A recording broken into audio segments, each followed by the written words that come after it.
Assalamualaikum warahmatullahi wabarakatuh. Perkenalkan, saya Julia JJ Tandalele, dan di video kali ini saya akan mempresentasikan serta membahas tentang impact-nya gerakan non-blok pada masa itu. Dari mata kuliah Sejarah Perjuangan Bangsa dengan dosen pengampu yaitu Pak Abdul Firman Buntah, SPD MPD. Simak video ini sampai akhir. Baik, langsung saja menjelaskan mengenai sebuah gerakan non-blok atau disingkat sebagai GNB. Itu memiliki sebuah dampak yang signifikan pada masa Perang Dingin, baik secara global maupun negara-negara anggotanya. Di sini saya akan menerangkan mengenai definisi GNB atau gerakan non-blok.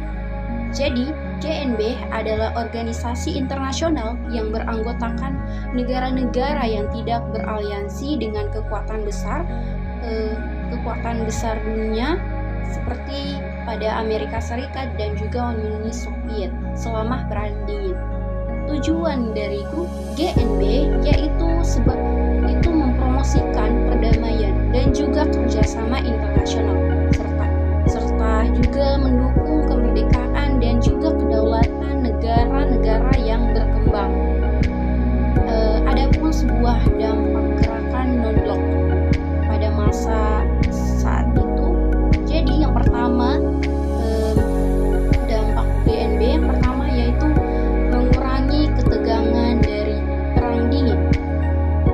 Gerakan non-blok menjadikan sebuah wadah bagi negara-negara yang tidak ingin terlibat dalam persaingan ideologi antara blok barat yaitu Amerika Serikat dan juga blok timur yaitu Uni Soviet. Dengan mempromosikan netralitas tersebut, GNB dapat membantu serta mencegah eskalasi konflik dan mengurangi ketegangan global. Dan yang kedua yaitu mendorong dekolonisasi. GNB aktif mendukung perjuangan kemerdekaan negara-negara yang masih dijajahi.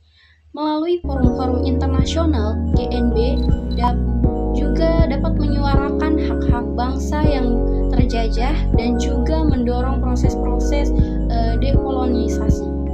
Selanjutnya, yang ketiga yaitu memperjuangkan sebuah keadilan ekonomi internasional. GNB itu mengkritik ketidakadilan dalam sistem ekonomi internasional yang didominasikan oleh negara-negara maju.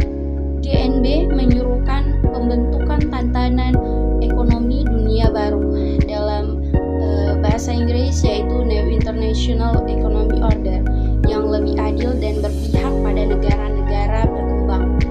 Selanjutnya yang keempat yaitu menjadi kekuatan moral dan juga politik. GNB menjadi kekuatan penyeimbang dalam politik internasional, terutama dalam forum Perserikatan Bangsa-Bangsa atau disingkat sebagai PBB. Negara-negara anggota GNB itu mampu bersatu untuk memperjuangkan sebuah kepentingan bersama dan memberikan suara bagi negara-negara yang berkembang. Dan selanjutnya yang kelima yaitu Indonesia dan juga gerakan non-blok.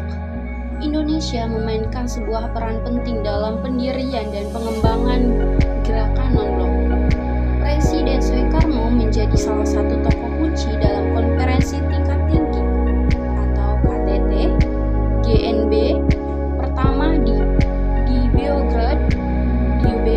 Beograd pada tahun 1961. Melalui GNB, Indonesia dapat memperjuangkan kepentingan internasional dan berkontribusi pada perdamaian dunia.